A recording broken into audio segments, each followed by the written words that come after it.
i va arribar per TV3. És així o no, Clara? Sí, tens tot. Com va anar això, Clara? Mira, jo acabava de jubilar-me, fa 3 anys jo era directora d'una escola de primària, i era al migdia i vaig escoltar, em sembla que era a les Notícies Comarques, que hi havia un projecte, vaig veure unes imatges, deia que començava i no sé com dir-te que vaig pensar jo tinc que anar allà.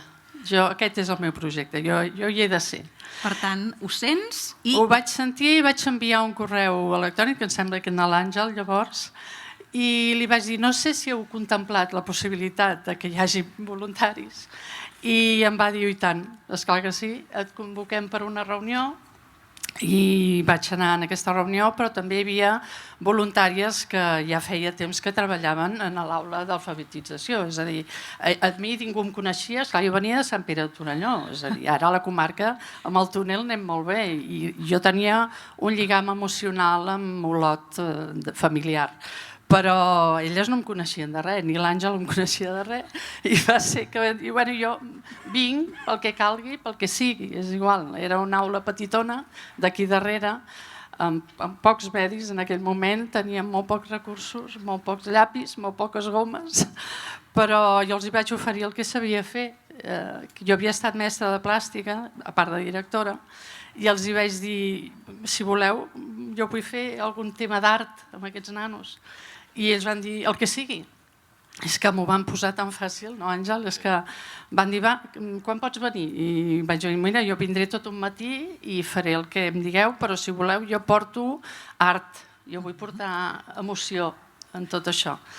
I va ser aquest començament i després vam anar a l'aula de l'EME allà, i llavors sí que vam fer un treball més a fons amb l'equip, perquè clar, l'equip començava a ser més gran, veien les necessitats dels nois i noies que arribaven i ens van proposar una sèrie de coses. Vam començar amb les noies que venim de Sant Pere, perquè som 3 que venim de Sant Pere, i vam dir, començarem a fer un treball també, un reforç de lectura, perquè clar, com més persones hi havia, podíem fer grups més petits i podíem fer una lectura més eficient, més de treball de vocabulari, una mica el que havíem parlat amb l'Eva, i hem fet aquestes reunions amb ells, però la part d'art sempre ens l'han deixat fer.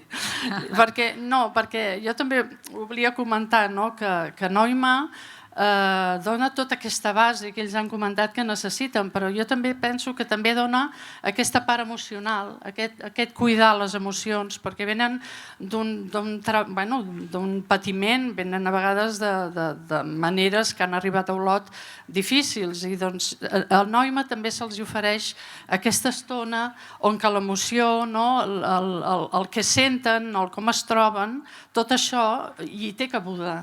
I això a vegades, en totes les escoles, jo crec que és important fer-ho, però a Noima ells ho tenien molt clar des del començament. I per part aquesta part d'art, jo crec que els ha ajudat també una miqueta, una miqueta. Expressar. Però ells ja ho fan, o sigui, els educadors de Noima ja treballen aquestes emocions, ja els recullen d'aquesta manera, és a dir, són més que mestres. És que els mestres jo crec que ho hem de fer. La Salamata deia són com pares, no? Vull dir que aquest vincle emocional es detecta de seguida. Clara, tu has estat molts anys en un institut ensenyant... Primària, no. Primària, però molts anys a la docència. Sí, 38. Al Rixi i a la Salamata els he demanat amb què et quedes de Noima, perquè suposo que és una experiència potser una mica diferent. Amb què et quedes de Noima, Clara? Una mica jo em quedaria amb aquella frase que va dir una vegada la Halima en aquell reportatge que vau fer, que Noima és casa.